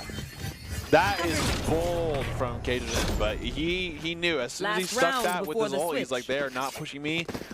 I'm gonna stick. And you know, if he doesn't stick that, it's gonna be way harder to play. He's have a 1v2 scenario, one on his should right, play one some in Astro main, and so Stars it's in really this hard to play. galaxy. And I think the biggest win right there is just holding that and trusting his teammate. Yeah, I'm surprised the guy in tree actually pushed through Yeah. after that ult came out. Well, I think he knew that, you know, he was seen, Mhm. but also the fact that, you know, they heard the plant being touched, but not. It's a real again. fight or flight. Yeah. Right? Happy looking for first lick of information. Arrow. Yeah, I mean, the thing is, you know, when it comes down to defusing it, and it's like, it really, sometimes people are really cold, and they're like, I'm never peeking until they touch it 4 times. Yes. But, you know, there's also people who are like, they touch once, I'm peeking, you Yeah, know, so immediately. we saw just kind of the duality there. Spike is all the way in pocket here. This is the Mammoths really calling out Hammerheads on not pushing very hard on a defense, which it's true, they don't. We've not seen very many flanks actually until like deep in and around. Absolutely.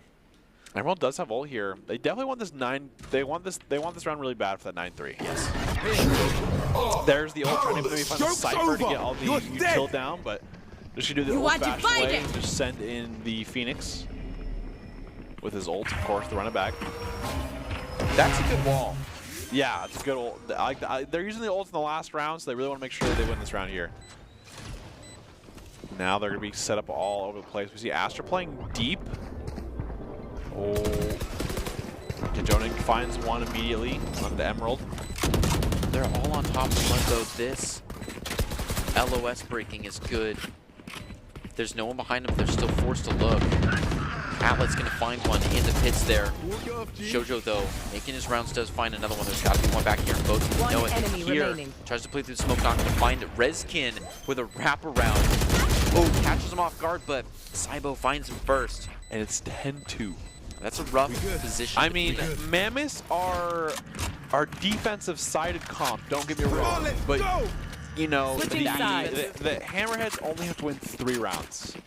And especially Pistol. I think Pistol's going to be very important. I think if Mammoths want a good momentum swing in their favor, you definitely want to win the first round. What about the comp leaning for the Hammerheads, right? Do we see one team going up and the other going down? I think Hammerheads can definitely get it going, but I think the problem is they do have flashes, but they're like small flashes for themselves. I definitely want to make sure that they're utilizing the play off of the Sova utility more than anything else. And I think it's actually not bad if they can just kind of funnel those orbs into their Phoenix. Because I think if you That's fair. the most, you know, the more you Phoenix ult here, I think the more you're gonna be able to like break Mammoth's line. No, strangely enough, Phoenix is going to be your biggest initiator, duelist kind of spearhead position, especially with that run it back. Oh, say, look how aggressive Avian is playing Yes. there. And he's gonna keep playing aggressive as well. He's gonna keep just pushing into their spawn here. But, you know, right now, the Hammerheads are going to kind of just play even. Not too much movement being used, but Avian is holding this slight corner. Doesn't have TP, by the way, so this is very aggressive. Played just the wrong time. Kjonin going to Yeah, find the him. timing's pretty unfortunate. Just looked mid, but Emerald, oh, shot really fast. Almost there, but yeah, just got to give a little bit of patience. Going to get a quick fire. We'll get back to him later. No, we won't. Saibo found him. Happy, already on site though. They are coming in after him. For some kind of plan from Kjonin. Kinetic can be the first onto the site. A quick pop flash, in the middle. Not going to see anything. People Spike dropping planted. down now though. After that plant, you should see ahead. We know from that shock dart right below, the ones in hell, that was like an interesting path too. I liked it. Redskin gonna find one. One enemy remaining. Now I right know on exactly where site. he is. And just like that said, that's what the Mammoths need to start with. They need to get this pistol round, because pistol round is really, like, you know, important to make you set yourself up for the future. You win this next round, you have the bye round, your Spectres.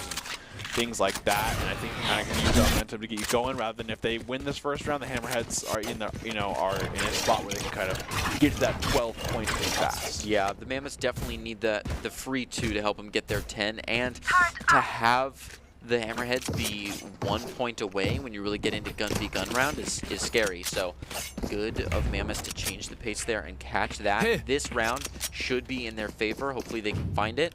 But then after that, what do? You don't want to give up a free round like you usually do, trying to make some damage. So I wouldn't be surprised if we don't see a bonus. Avian goes way aggressive. If there was just a one single peek like we've been seeing, that would have been beautiful, but Hammerheads want their points back. And also that smoke being there makes it so much harder for Avian to actually push out of the smoke being. Kinetic playing on the So back. aggressive there right now. Yeah, just trying to get out. They own all of Tree here and give it up to go back into mid.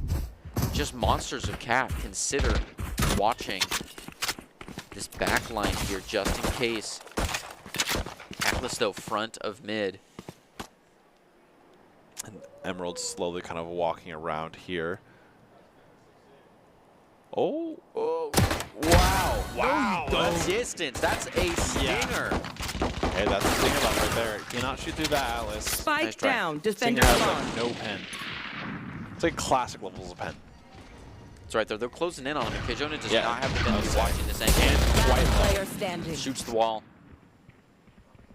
Cats to close in behind them, but goodness, the great divide between them, the spike, and 30 seconds to do it. Cats is looking 30 for seconds some left. outro kills on an aggressive Mammoth, which I don't think we're going to see. Yeah. I mean, has 48 HP, needs the kill to get a reset here, or at least some HP. Does see one close right here. Yeah, hoping for some jiggle peaks. Is hearing some movement, but it's all back and forth. They're not going to come on him down. 10 seconds left. Absolutely. And here comes 8 seconds left. Oh.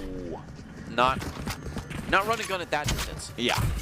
And now 10-4. That's exactly what they want. And the thing is, they actually won with a lot of members, too. That's just, that's like a heads up in terms of like, okay, they won, and they won with 4. Yes.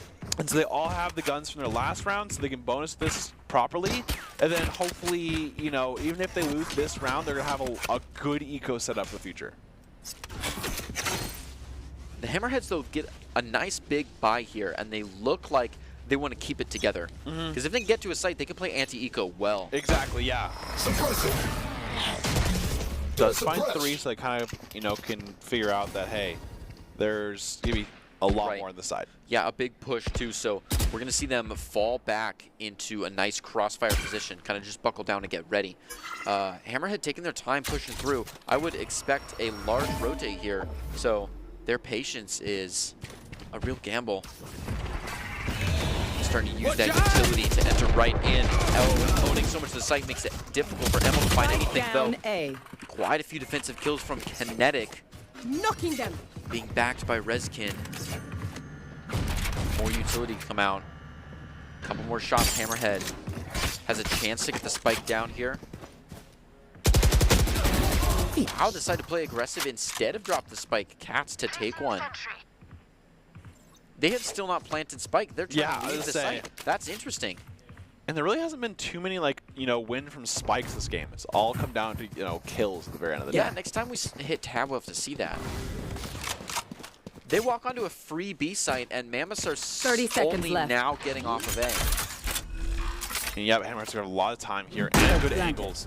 Light armor here for Cats. Does have the Empress, so you know, probably not worth the push right now.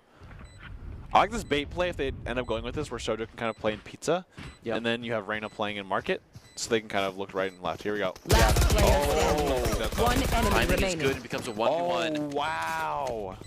Dang. And there's Mammoth's defense. A beautiful, like, procedural check Yeah. of all the angles, because when they own the entire site, you have to check every corner. You don't know where they're at. It's rough to look in the face of the timer and say, all right, time to clear half the map, because we were just both on Exactly, one yeah. site. But they did well with it. They did, and the thing is money. Mammoths Need something? win that with 1 Phantom left over, but the thing is they bonus last round. So they have so many credits here for Phantoms and Vandals, so Mammoth's eco is definitely feeling quite good right now in their pockets. Yeah. Lined. Lined, stuffed, Stuffed up. throwing it off the balcony. And old eco economy here, we're going to see Empress available, the Cypher ult available, and then we have the run it back and KO ult. So decent ults from the Mammoth side in terms of attacking here, or defending, sorry. Which they used. Oh, and Avian has an op now. Shutdown That's always shot. the worst when you're the one who figures out they have an op. They're like, you die, you're like, they have an op. You're like, by the way, guys. Yeah, and you're like, oh man. Yeah, the most. Wow, he gets to kill the stinger there. He does. To find one Kjonin still watching this in the face of 2 people, gets all the way into hell and just camps. Eagle Eye. Wow. Takes one and gets those enemy positions out. Gonna know where that next one is. That's a help. Wow, look at that setup from Alex. Last player Sentinel is standing. huge. See, that's the thing with the double Sentinel here. We have KJ on B and we have Cypher on A. So what it seemed like there was Hammerheads were like, oh, we can just go B because we know Cypher is A. But the problem is you have Cypher at home on B. Yes. But it's And not really Cypher at home, it's like the actual Going to Astral brand. to do them Astral Guardian things. There's I that do. one time where mom's like, we have it at home, and it's actually at it's home. name brand, yeah. And it's really hard to play against because I mean they just have That's 2 Sentinels nonstop that you have to really hope that you can find, and you don't have. Actually, you do have KO. I lied about that one. Here we go. Cat's gonna peek mid, but you gotta be really careful because they have an op now. So the moment that you peek this, the moment he's gonna be ready to shoot you. Oh, great flash there. Good trade though from Kjonin. Beautiful team timing. Gonna have a couple respawns out. 1 to 2 already down. So Same, Mammoth's yeah. playing on the back foot here, though. They have chosen the right site to perch on. Never mind, I was wrong. Mammoths, they got me too. Looks like Hammerheads are looking to flush right out of there. Getting straight through. Mammoths can taste the timing and are starting to spread out a little bit. They still have quite a bit of utility on the B, though, as Atlas is right at home, holding down a site that hasn't been pushed yet. So, you can see this garage play. Say he shot that, and Avian is just looking into tree and Concealment. not moving, and the rest of their team is actually holding completely still on this B site. Oh, does get that one though. He's got one more around the corner. And yeah, he spots the other one, so they kind of know that both sides are on this B A site here and in spawn. So we're gonna see the Hammerhead kind of have a good post plant set up. They do have Brimstone ult, but he's playing on site, so most likely not looking to use that for a time waster or, you know, a post plant kind of thing. Hammerhead have kind of opted into let's play as a team, and Mammoths are going to just play for safe. They have an operator, they have a Vandal, so they Teleport's thought, ready. you know what, let's just play Eco, which I think is a good. I think it's a good call here. I think a lot of the time it's really hard to call saves because it definitely doesn't feel good sometimes in terms of like, oh, it's safe here, and then, you know, Eco, but I think in a situation like this where you have an operator and Avian just makes it so that they have so much pressure mid that it's really worth keeping. Yeah. And now it's 11. You just have to do the cost-benefit analysis and go for it and, you know, keep the win con in mind. It is painful to do, though. It is. Sometimes, you know, you're like, okay, in the next round you buy armor and you're like, oh, I have barely enough credits to buy armor. But now it's 11-6. Hammerhead are should now probably play some just stars one in the win Astral away Plane. from making it to it's at least a draw. And usually if you get to that 12, you're like semi-relieved because it's like, Right. okay, at the very least, we're tying. Now, if you get 12 now and next thing you know they're winning 6 rounds in a row, that's a little different. It's worrying. But it's still at least overtime instead of you losing. Right, you've kind of like checked into the long game Yep. pass, right? Like you're suddenly every little round you lose isn't a big deal. Kinetic is going to find one little Kjonin creeping about. What he doesn't know is that there's the whole Hammerhead team behind him, including the spike, and that they have flank guard watch. Kinetic mows one down. One doesn't count, but it is offensive. They don't get a lot of info. Kjonin's going to be the spearhead to lead them all in. Gets that wall down, blocks the smoke up, drops the camera. Out of the lineups. Yeah, plenty going on anyways. Spike Avian planted. just trying to check. Not quite the gun you want to be holding in this Yeah, situation. I would say having op here is pretty hard. You have to make some really aggressive flick plays and great job stepping through there. Here comes the Brimstone ult to kind of counteract the Killjoy, which seems to be, you know, the name of the game here for Cybo. Does get tagged at top though. They know where he is. Oh, just peek. Wow. There's 1 for 1, and Kjonin gets another Cybo. Crazy timing. He's been on top with it. And at some point watching the delay shooting. One it's like, enemy remaining. I know kind of where they're at, but not truly where they're Right. at. Turret down. Atlas. Looking to at least Oh, might look for the save. Would you? Yeah, I Do you mean, want to go to the void on that one? I think it's fine. I mean, because at that point you're not going to win, right? Right. But Match point. unfortunately, they go down. So great job by Kinetic getting 2 there. That is so. We only got 1, but he got the Phoenix Wall as well. So it stops that as a good. And that's trade. the bit that it was to stop the force. Like it was. Wow. Oh, okay. Well, yeah. There's a timeout. Forgot those existed for a little bit. It's a good place to use the timeout. Yeah, I mean, I think it's better to not use it than to use it. It's like Or preventative. better to use it. I would say like preventative momentum, because Yeah. you're right. They've like got to 12-6, but if you give them like 3 rounds and then try to use it, you're Yeah. also giving them a timeout. You want to Yeah, have that's like true. one big like, coach, what do we do? Yeah. And have like a final push. They want to end it right here. They're feeling good. Especially when it comes to when you're working on in terms of like, okay, sometimes you definitely want to play for Esports Tower. You're kind of playing for those like later weeks when the invitational stuff comes in. I think it's good sometimes to just be like, all right, let them play and let them try to learn what we've been practicing, Right. So that they can apply it. And then okay, now let's call a timeout. Okay, now what do we do? It's now 12-6. Let's see what we can do now, rather than like going from the. It was 10-6, but I mean they had 2 great rounds there. Execution by the Hammerheads was, quite well executed. So I think they, aren't too mad about that there. And we're just, whoa. Ooh, happy with the lineup of a century. Wow, I thought they had something there for a second. Sometimes they do. That's what I'm saying. That's why I was like, ooh. Yeah, when they like do trick lineups for out of bounds ambient architecture. That was the saddest part about the Sova nerf is that Sovas don't really do that anymore because it's not worth it anymore. A shame. It is really a shame. That was some fun stuff. Oh, Cat's wow. too quick. Not only hit the headshot first, but hit the body shot, then the headshot there. Because he had 2 bullets for him to kill that. Emerald's like, please do not push that. Okay, wow. That was a really well-timed Astra. Spike down Utility. A. The Vortex. Covering it. Cat Cats said wants to kill. no. Yep. It's a rough one. 3v2 now. Just Hammerhead's looking to put this away. Kijoni gets a nice Spike plant. planted. Yeah, they really want to. They're probably gonna. They don't have lineups like they used to. We are gonna see Sova get out and look for that start, Yeah, I but did hear it. Does have the turret available for Sentry, but they don't have a ton of time. Redskin do trying this? to see something. Oh, you can't. He's like, huh. So you can't put start out on there? Here we go. This is low on time. This is an uncomfortable place to push him. Yeah, I'll say at this point we're running out of time. And just like that, they're Attackers going to be win. defeated there. And of course, want to be seen by expert college recruiters, talk directly to esports industry insiders like pro athletes, team general managers, or game producers, then join the club. Esports talent players get insider access to industry insights, and with our feature rumbles, recruiters are taking notice too. It's a great way to score exposure if you're looking to start your path to pro or land a collegiate scholarship. And of course, with that last match, it means the Hammerheads are going to win and move on to the winners finals versus the Barracudas, which is what we're going to love to see there.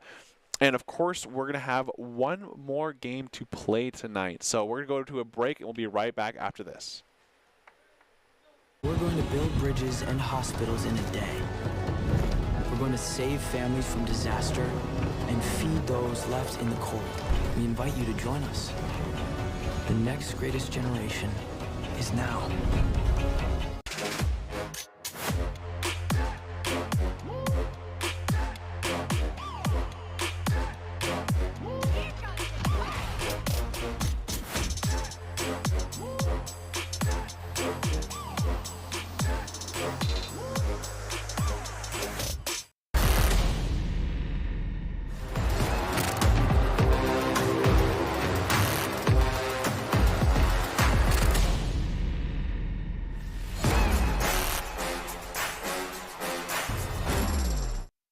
Protecting your customer journey from fraud is critical. According to industry analysts, Count's AI-driven platform is the leading solution. From account login to digital payments, Count is recognized for both its customer impact and technology excellence. Learn more at count.com. Growing up in Riggins, we have certain rules we live by. Look both ways before crossing the street. Fishing stories get better the more you tell them. Small town life makes your life anything but small. Never work alone when you go hunting. And always buckle up. Seatbelts save lives. That's a rule we can all live by.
This week's broadcast of the Esports Tower Rumble in Valorant. We are broadcasting it from the Boise State Esports Arena, and welcome to the Esports Tower Summer Rumble. It is time for our winners finals, who will avoid the lower bracket and move straight to the grand finals. I'm your host, Brandon Red Hot Koziancic, and joining me to call the action today is Greg Old Soul Smith. And of course, Greg, we just saw the two teams kind of play, back to back there, and so now it's time for the winners finals, and it's time for that spot for the grand finals here.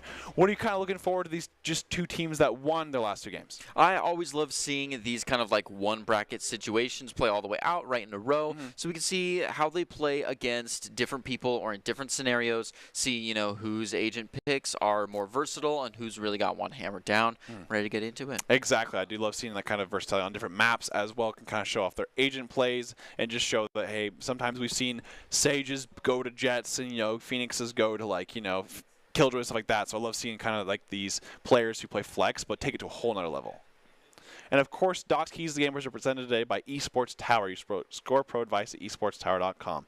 And if you want to flank efficiently, spend and peek wisely, count cards, call abilities, and of course, click those heads. Improve your game sense, improve your team play, improve your performance under pressure. You'll get matched with great players and professional coaches to help you rank up. And that is brought to you by Esports Tower. And of course, like we were kind of talking about for the map, this is going to be an interesting map because it's going to be bind. But first of all, we're going to look at the bracket here, which we saw the Barracudas beat the BFL and the Mammoths, or the Hammerheads beat the Mammoths. So the lower bracket will be the BFL versus the Mammoths, whereas the winner finals, which is the match right now, is going to be the Barracudas versus the Hammerheads, which we just saw, Barracudas really stomped their opponent, whereas the Hammerheads had a really big early lead, but kind of slowly dwindled down. Ended up taking like 13-6, 13-7, so still pretty dominant performance from both these teams here. And now it's going to be on bind, which is a pretty execution-heavy map in terms of attack. A lot of people are like, okay, well, bind defense, you got to get at least like 8 or 9 rounds to be in a solid spot here. So looking for this for the winners finals, and of course you want to check out the amazing offer from Vitamin Shop, and Vitamin Shop has everything a gamer could need. Scan the QR code right there to check out their latest products. And Greg, what are you looking forward to on bind? What's like the biggest thing for you on bind, and the key kind of things you think about with bind? On the last map, we saw a lot of people. Oh, here it is. I was going to say a lot of people have a lot of freedom with what they want to pick. This one, a little bit less so. We have some favorites here that we like to pick. I love seeing Sky right here. The Chamber we see more often. The KO is another mirror match that we have. Omen is an old classic. The Phoenix, people are liking to queue Phoenix a little bit more often, which is interesting. Yeah, I think it's definitely doing a pretty good job of having that solo duelist in terms of, okay, not only is it a good solo duelist, but they can kind of play by themselves on it as well in terms of, split pushing or kind of playing with that on. So, Definitely looking forward to it, but Barracuda's once again running it back from the Icebox kind of comp with the 3 initiators. Yeah. The KO, the Sky, and the Fate. And apparently the Barracudas are actually a group of free agents right now. So that kind of makes sense in terms of, okay, we have 3 comfort. But the thing I do like about it is they're playing comfort. I think it's better to play comfort rather than, like, you know, having the ideal team comp if it doesn't work, if you don't know how to play the agents very well. Right, that's important. And, you know, we're seeing a lot of lineups here as well. We saw the Hammerheads obviously looked pretty good last game on well, and of course they've been kind of stressing the importance of mastering these maps outside of the Breeze and Pearl, as you know, they're kind of getting the Darkwing for it was a pretty close angle there, so Bring them down. and went with a lot of They're util buy blind here. with Went with the 2 Prowlers and the C's as opposed to just the 1 C. I think they had dumped util to get out of there because they thought that one would go through. Jojo looking to get something into this U-Haul window here. Oh, what? Selexic playing through the smoke finds Spike 3 of down, them. B. It's crazy. Last Oh player wow! Yeah, standing. Selexic has just been doing a fantastic job on this chamber. Ooh, Cats! Oh, great shot there. Does have killer 1 flash flick. available too. Yeah, to set it down. He's got 1 play against Atreya here. He's got to be expecting this one. Going wide, he's sees the gun the first, front yeah. of the One gun. enemy So remaining. good. Plays with the low pen through these paper walls for a headshot. It's down to a 1-1. They know where each other are at. Yeah, it's Matrix. one of the unfortunate spots where you can just kind of see that gun pulling out, and it's, you know, it's a hard spot because, you know, you can't really, if you look at the wall, it's like you're kind of risking a big play as well. So Yeah. 1v1 scenario here though. There's the flash, no more flash, but Matrix has theirs. Yeah, it's going to wait for some evidence that they'd be popping out. Not going to hear very much. Cat's just walking nice and slow, 30 so seconds left. close to the spike. Then your options go huge. They are going to think that it might be the other wall. Matrix has such a chance here. Oh my goodness. We're on the edge of our seat at the desk. Matrix actually falls further back. He thinks it's still going to be a deep B plant, but it's like Ring Around the Rosie, high stakes. Safe plant here from Cats, but Starts to go down. 10 seconds left. Gets it out. Spike planted. Gunfire starts to play. Flash Quick himself. flash to the... oh, and Cats gets a 4K. Matrix definitely unfortunate. Tried to, you know, flash because I think they, once they heard the plant go down, they're like, uh-oh, I'm not close enough to like really get the timing on it. So good try there, but unfortunately, Cats does clutch it up with the 4K, and that was a 1v3 basically, which is pretty impressive. Yeah. Very slow procedurally. You don't think of it as 1v3, but yes. Yeah, it's true. I mean, sometimes we're just like, okay, well now it's just a 1v1. So Wolves definitely good to win that attack side on this map. You know, like we were kind of earlier, it's a really attack side. Oh, they've gotten to the spot this time, I think. Yeah, Dark wants it. Thank There you. it is, yeah. Good work. Gonna save a little bit of util there, which is Instantly good destroyed. because they don't quite have the money to. Yeah, it was pretty quickly destroyed, but they got Matrix gonna with a good flash. See a couple people gets right the heck on That's out a of there. classic, so they definitely don't want to. Yeah, uncomfortable position to be playing. Gonna wait for this defensive smoke to pop up before Wow, they start they're playing it. kind of giving Sire not playing the close angles with these classics. It looks like a retake, and we get a good kill as much as they can. It's true, and giving up that sight, kind of luring those wolves to play in, gave them a good situation. Wow, actually the wolves are going crazy. I was going to say to surround them, but wolves just took 3 down and are looking pretty. 1 left. They can start playing double on angles here as a, you know, a 4v2 is available. Ming K-Jonin is going to have a difficult time playing against both of these guys.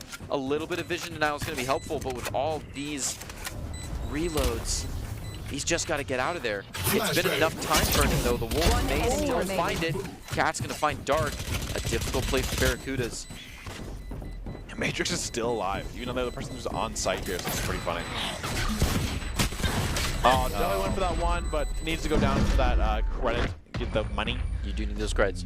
And so we're going to see the Wolves go up 2-0, which is expected, as you would see, you know, with the Spectres and guns and things of that nature. So not too, I would say, out of the ordinary.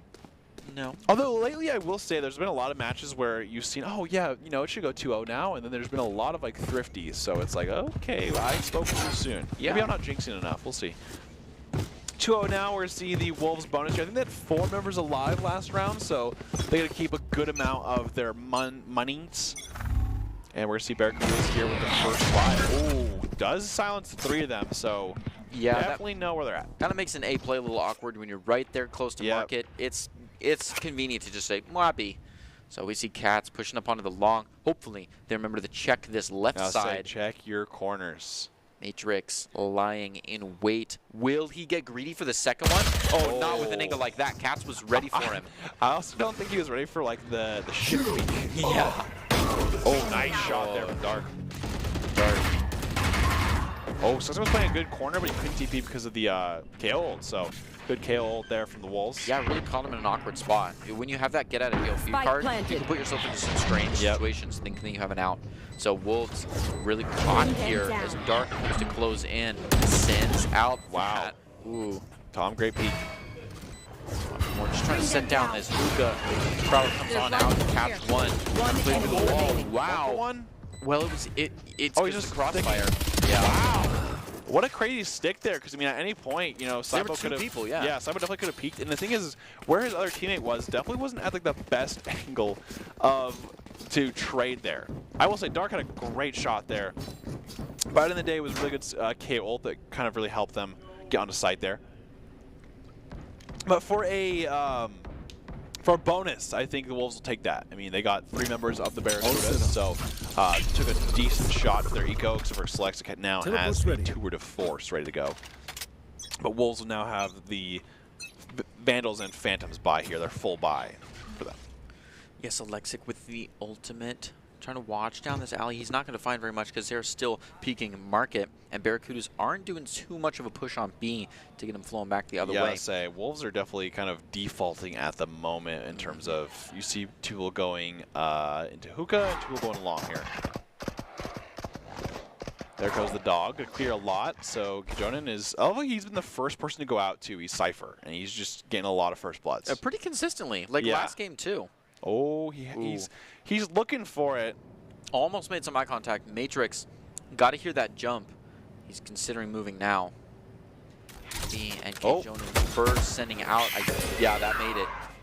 The flash was for info, but didn't find anything. A back flash not going to catch anything either. They're still kind of at this impasse. Yep. Meanwhile, Barracuda already has a good flank in. Oh my gosh. Wolves are flanking the flank He's here. gonna hear him though.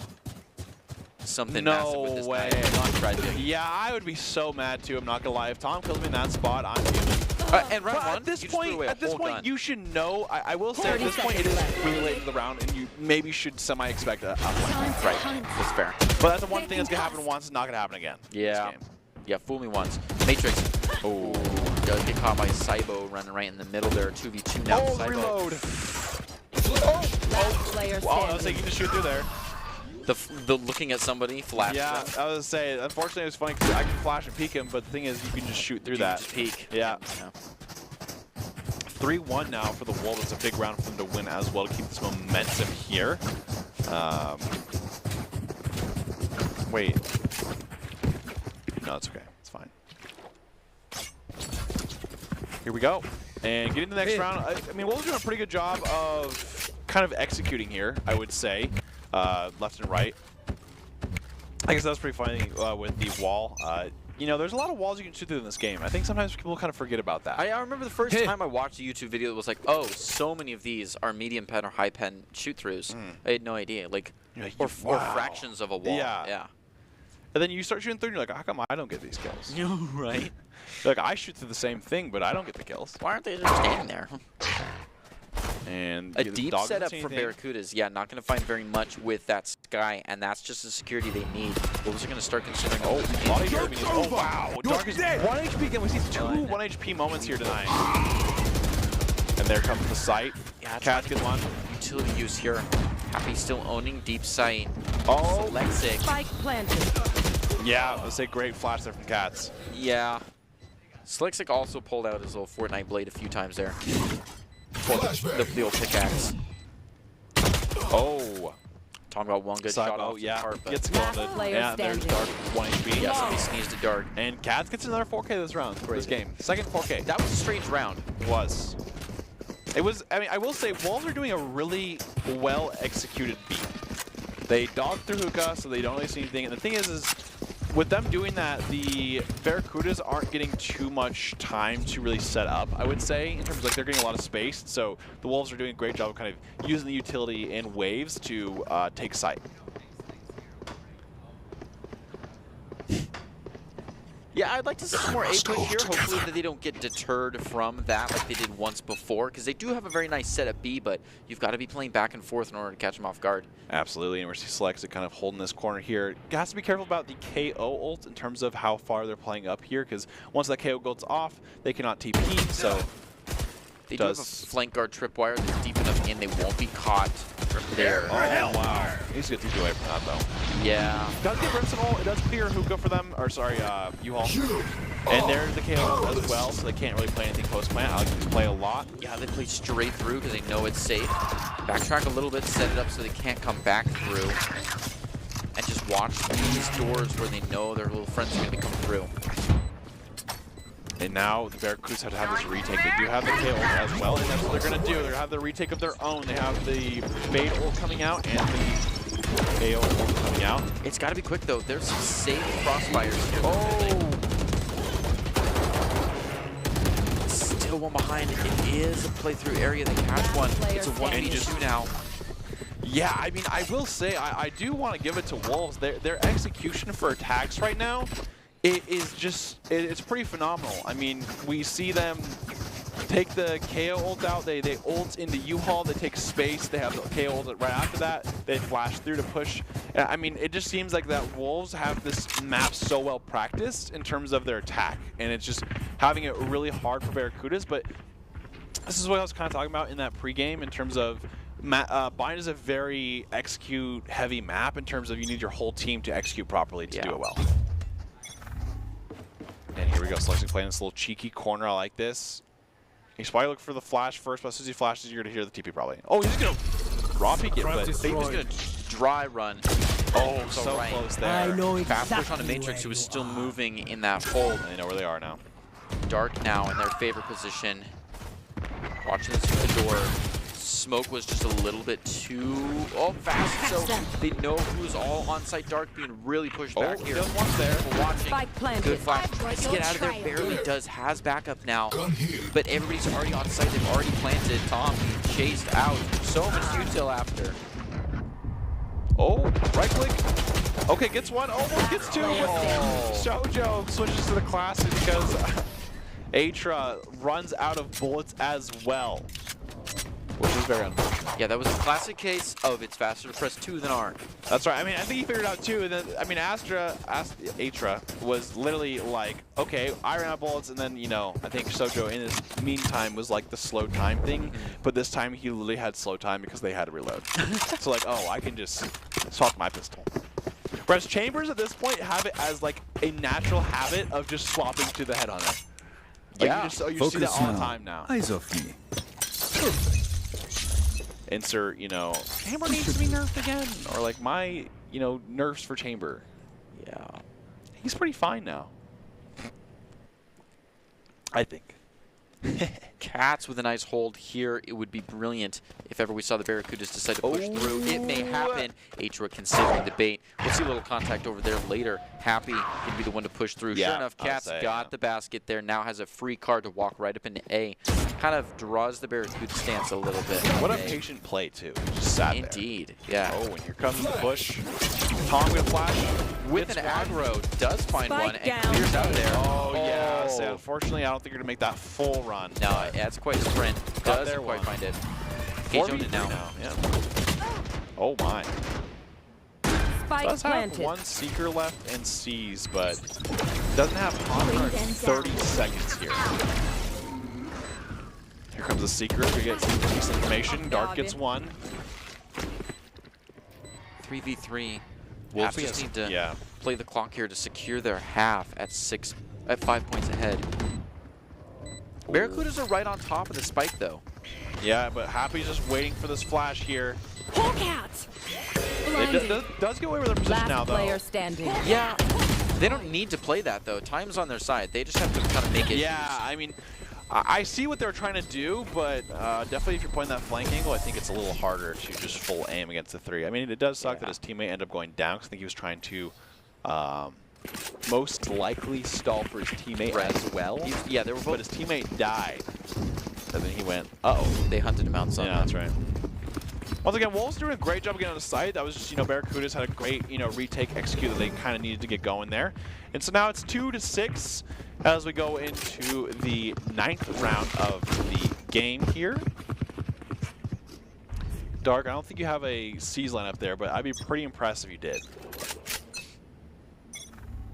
Yeah, not gonna. Yeah, go no, for they're it. just gonna hold it. Trying to bait us like that. It's gonna be a push. Wow. With Bath for the first time ever. They found my trap. Okay, I thought they were gonna push really hard to Hookah, but they just decided not to. No, not quite. They are considering a little bit of it. That split starts to dissolve. They don't want to go through A. You see this backtrack of the attack side back to their kind of meetup point. Yeah, I think they're gonna go back to B there. I mean, I think it's a 1-for-1 is not bad, but I think the trade for them ends up not being too good in terms of defense versus offense. So it's a shift towards B long. It's a clean walk up. They don't have to worry about anything until this typical angle from the chamber. If they could get a good knife. Wow, that's a big pick. Especially on Dyslexic, who's, kind of that one who holds it down. But Sure still Matrix here. That knife going to come out. But they've already caught the chamber that could move, so it's not going to get them very much. Sky on the Matrix. Maybe a flash through here as we already hear that plant coming down from I Cybo. know exactly. Can't quite find it in Spike time. planted. Just kind of has to give it up because they don't know what they're looking into if they try to peek outside that flash. So Take hold. Dark now. There's a chance to full push through as that fire goes down. Hydra almost gets caught on the B long. Another molly there makes Last it difficult for player them to walk standing. up, and Wolves kind of own this site now. Oh. And, Kedronin is definitely one of the most aggressive Cyphers I've seen. Me too. He walks in first to Hookah, he walks out of first Hookah, and he's like, I'm going to get the first blood. I would be curious if, if we had like the full stats and stuff, I would be curious to see how many first bloods he's gotten in terms of this game and last game, because he actually gets a surprising amount for Cypher. Yeah, the little post-game stats would be nice to see for him. It is now 2-7 though, and the Wolves are taking a decent lead here for attack. I think, at this point, they will take any more rounds they can get, and if they lose those rounds, I don't think they're too sad about it.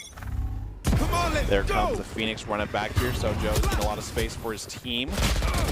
Does get the kill as well, it's huge. Gonna try to clear the showers for them. Does find one. I think they have 3 showers, though, for Barracudas, and I don't think Wolves quite know that, because they're going for the plant. They are now. Spike planted. Plant does get out. They've got a lot of vision now there. That's going to get him a free 10 seconds. Selexic trying to look down this aisle here to see one. Whoa, that was over the top. Tom has caught one in the corner here. It's going to be difficult for Shoujo to get out. They're considering this flash, but goodness, he just barely saw his arm. One enemy remaining. A good time flash. Oh, Catch and one. great retake from Barracudas. I think that was a semi-save round, too. Yeah. Gun here. I like that play there because, Barracudas just ended up sending like 3 to 4 to showers and just sitting there. And then, when Wolves don't take showers fully, it makes it so Barracudas can have a really good retake. And, I think the Wolves didn't realize that they had that many showers because, they probably would have ended up, rotating. But I think that's a great play from Barracudas to kind of throw a curveball at Wolves there and end up using their kind of attack against them a little bit. Which is always good. I think, always got to adapt in these games if you want to keep it going. And I think that's what Barracudas just did there. They have 4 ults now for this round. So we have 2 rounds left in the half here. So definitely get to see what they got going on. Kejonin pushing up through the center here. Like we said, this Spearhead Cypher we don't get to see very often with Initiator behind him. Gonna walk out for the Wolf to salvage this 50-50 we see so often. Sure enough, gonna take care of a little bit of the utility, keep pushing. A still empty. You can see Barracuda's gonna reposition a little bit over there. The knife goes out. Selexic can't use his, his jump. Rendezvous. The rendezvous, the jump. The He'll Monopoly get out of here 3 card. Oh, yeah. Catches a good one there. We've seen a lot of those this game. Potential for a 1v1 there. He's gonna shadow step so well. That's a rough one. Yeah, he heard Cybo, but he probably was like, there's no way this guy's crazy enough to keep pushing me. To just keep Guess walking. what he was. Yep. Yeah, because that's a great angle for Heaven, though, too. So Yeah. I would have thought I was safe there as well. planted. But that paranoia gets punished. Yeah, unfortunately. It was so close, too, but great play from Cybo. Just keep holding forward. Heaven is now being I'm watched. running down this Omen. There's the Fatal. I think it's only going to ping about 1. So they're going to be kind of probably curious in terms of where is the other members of that team. Selexic makes his 50-50 difficult. Would be nice to have Matrix pushing with him. Hopefully this off contact can happen. It doesn't. Matrix now playing a real uphill battle. Finds one. Easy on the second one. Wow. The distance shot from Dark to save his back. There's the Brimstone ult. The Brimstone ult. Got one. That was a great combo Last with round Kjonin in the actually, because half. Kjonin found him, pinged him, then Brimstone, you know. Yeah, and then they also flash-bought to played him. the two spots differently. Yes. So we had one watching, their short, and then one watching showers. So whatever way they pushed out of the ult, they were going to get caught off guard. Yeah, it's using the ult as a molly, Yep. not as a grenade. Love it. I have money if you need. That's actually a good way to put that. Yeah, you're trying to like milk them out of the zone and force them into something more dangerous. Yeah, I love Here it. comes Selexic with the Shooting Force. Oh. Teleport's ready. And of course, we have him just kind of running it down, holding it. The smoke kind of sucks from his teammate, probably a little bit of miscommunication, because you definitely want to hold that with the operator. But, like, hey, that's what happens when you have free agents sometimes, and, hey, I'm opping this, so. Ooh, Toma, I don't know if he was seen or not, but they definitely heard him falling off. So. Oh, great shot into Selexic, though. Excellently. Good trade with Atra on the other side, though. Yeah, which is pretty big. Now, we do not have... Like, that force was out, right? And it didn't get any kills. No. And now it's down. Yeah, That's a sad one. that smoke from his teammate did kind of be unfortunate there, because you don't get to have the advantage in that spot, and then you play a different angle. It's hard. Dark's going to find Saibo. 4v3 here for the Barracudas. They definitely want to win this last round to go 8-4 at least at the half. I've got your Defense ready to trail. receive a Oh, push. Seeker's into the TP. I like that. But Omen is still on site. And Yeah. let's see if they clear U-Haul, though. They read it correctly. Oh, he shot at him, so they definitely know he's there. 30 But now they're seconds left. stuck. Yeah, Dark. Good kill. Jojo, there to keep. enemy Yep, remaining. right into the box. Spike down Dark A. 3K feeling good. Looking for another one as Cat's trying to peek out here. And that's what it is. Cat's kind of got stranded on that flank guard position there for a bit.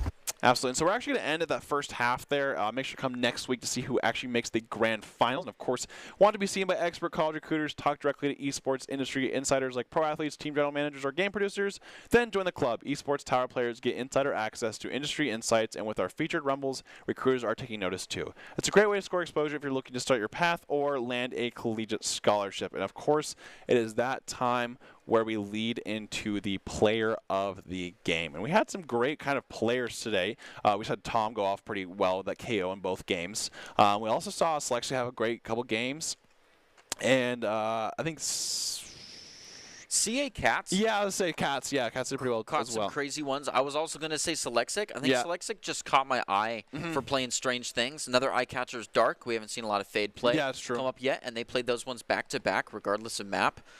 I said we had a pretty decent kind of With some good players. today, so we're going to see who's going to be here. And Production. Matrix had a great first game as well. So yeah, Selexic definitely one of the contenders there. We saw them have a great first map on that chamber. Even that second game, we saw him on the chamber do just such a great job in terms of the consistency that he brings to the table here. And Okay, yeah, there's Dark. Mm-hmm. Dark was also another one that you mentioned, in that Fade, doing a pretty good job. Let's see, number 3 is... Oh, Atlas. maybe. I forgot about Atlas. It's pretty I executionary. can see Tom, maybe?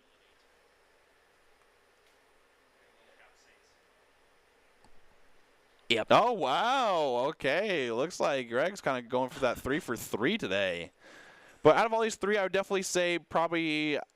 I'm going to pick Selexic, I would say. I'd say Selexic. I think just because I think he, out of the 2 games that we kind of watched that first half, we definitely saw a good first half for that guy. Atlas did have some huge ones, though. I think, maybe not ace, but definitely up to 4Ks. Yeah, I mean, we had multiple 4Ks, so we saw that multiple times. And here we go is the player highlights here. And it's going to be Selexic. Yeah, and of course, the player of the game is brought to you by Idaho Central Credit Union, who believes a great player makes a team more successful. Just like Idaho Central's helping members achieve financial success. Selexic is the Idaho Central Credit Union player of the game. And so that having that chamber is just such a threat to have, especially when you have a chamber who's so consistent like this, because you always are going to have to be wary of the TP. I mean, that TP everywhere, especially if they're not playing too aggressive, you're not like, okay, but they have that chamber playing aggressive with that op and stuff, you definitely have to be very wary of that. Yeah, I mean, it opens up free angles that usually aren't allowed by a lot of people, even for the Jett, because it's not just getting out of there fast. It's the definition of fast. Yeah, and I think the biggest thing with chamber as well is you can play a aggressive angle into another aggressive angle from where you TP and be advantageous for it. Which, some agents, it can be like that. So that's just how it works. And, of course, thanks, Lexi, very well deserved it. Before we kind of close this out, what do you think? Any big, thoughts here or anything? I'm ready to see the second half. I think they're off to a pretty good start. We saw some back and forth. It's a fun map to watch. Come back next week. And so defense versus offense is always different, but the Hammerheads look well on their way to the grand finals, holding a 8-4 lead to the winners finals. Can they go back-to-back? We'll make sure to join us next Monday at 6 p.m. EST for the thrilling conclusion of our Esports Tower Valorant Rumble. We'll now close out with the top 5 players presented by Idaho and Army National Guard, who invites you to take your impressive critical thinking skills into real time. With more than 10 jobs offering a $20K bonus and your degree of choice paid for, the Army Idaho National Guard is the best team out there. Thank you so much for watching, and have a good night.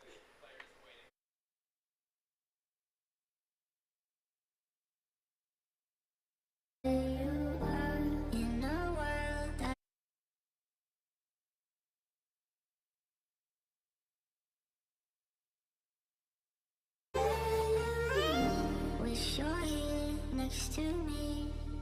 Where you are, oh, I dream just to be where you are, in a world I can see. Where you are, though you are meant to be. Wish you're here next to me. Where you are.